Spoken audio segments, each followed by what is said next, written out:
घरों को सजाने का काम तो सब करते हैं और सब उम्मीद करते हैं कि अपना घर बहुत अच्छा हो, सुरक्षित हो, किसी दूसरे से जो बाजू वाले घर होते हैं, आसपास के घर होते हैं या गांव में या शहर में, हम कोशिश करते हैं कि हमारा घर सबसे अच्छा हो। और घर को सुंदर बनाने में सबसे खास बात ये होती है वहाँ पे जो पेड़ पौधे लगाए जाते हैं, वृक्ष लगाए जाते हैं, फलदार वृक्ष लगाए जाते हैं आम के, ताकि घर की सुंदरता बनी रहे और पर्यावरण को भी उसका फ़ायदा हो। इस वजह से हम वृक्षारोपण भी करते हैं, जिससे घर की सुंदरता भी बढ़ती है।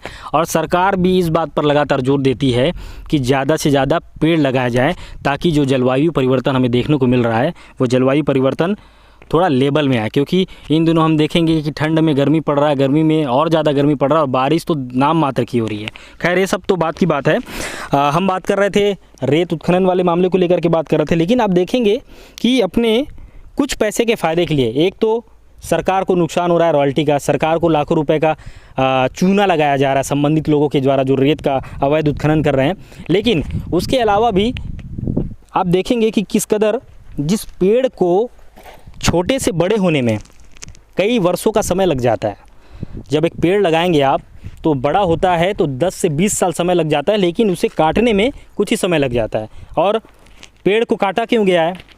सिर्फ और सिर्फ रेत के उत्खनन के लिए। आप देखेंगे ये पेड़ों की अंधाधुंध कटाई की गई है, लेकिन संबंधित विभाग के द्वारा, जो वन विभाग का होता है, ये पेड़ों से रिलेटेड सारी चीज़ें, कोई कार्रवाई देखने को नहीं मिल रही है। ऐसा लगता है कि जो कानून होते हैं, कानून तो सभी के लिए समान होते हैं, लेकिन अमूमन जो कम शक्तिशाली होते हैं या यूँ कहें जिसके पास किसी भी प्रकार का सोर्स नहीं होता है, सिर्फ वैसे ही लोगों पर कानून का इस्तेमाल किया जाता है। और शक्तिशाली लोगों पर अधिकतर हमें कानून की बहुत सारी चीज़ें होती है वो देखने को बहुत ही कम मिलते हैं। आप देखेंगे यहाँ पे पेड़ कटी है, मेरे पीछे देखेंगे ये पेड़ कटी है, और सिर्फ ये जो रोड है ये वही रोड है जहाँ से नेशनल हाईवे से जो नदी से पहुँचाती है रोड। आप देखेंगे कि पेड़ आधा उधर कट के रखा हुआ है, आधा इधर कट के रखा हुआ है, और सिर्फ उन चुनिंदा लोगों को फ़ायदा पहुँचाने के लिए, या यूँ कहें कि उस चुनिंदा लोगों ने अपने फ़ायदे के लिए रेत को, पेड़ों को काट करके रेत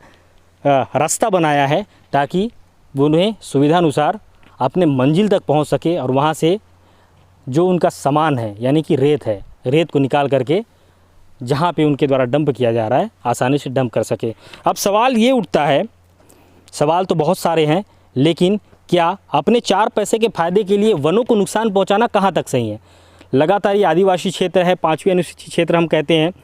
आदिवासियों के द्वारा हमेशा एक ही बात पर जोर दिया जाता है, जल जंगल ज़मीन की लड़ाई की जाती है, लेकिन आप देखेंगे कि यहाँ पर किस कदर जंगल को नुकसान पहुँचाया गया है अपने फ़ायदे के लिए। हमारे आदिवासी भाइयों के द्वारा लगातार इनके बचाव के लिए आंदोलन भी चलाया जाता है कि ये हमारी प्रकृति है, हम इसकी पूजा करते हैं, हमारा देख रेख करने वाला सब यही है, ये हमारी इष्ट देवी है, या जो आप मानते हो वो सारी चीज़ें। लेकिन कुछ रुपए के फ़ायदे के लिए जंगलों को नुकसान पहुंचाया गया है, ताकि वे लोग जिसे हम कहते हैं रेत माफिया, उन्हें 4 पैसे का फ़ायदा हो सके।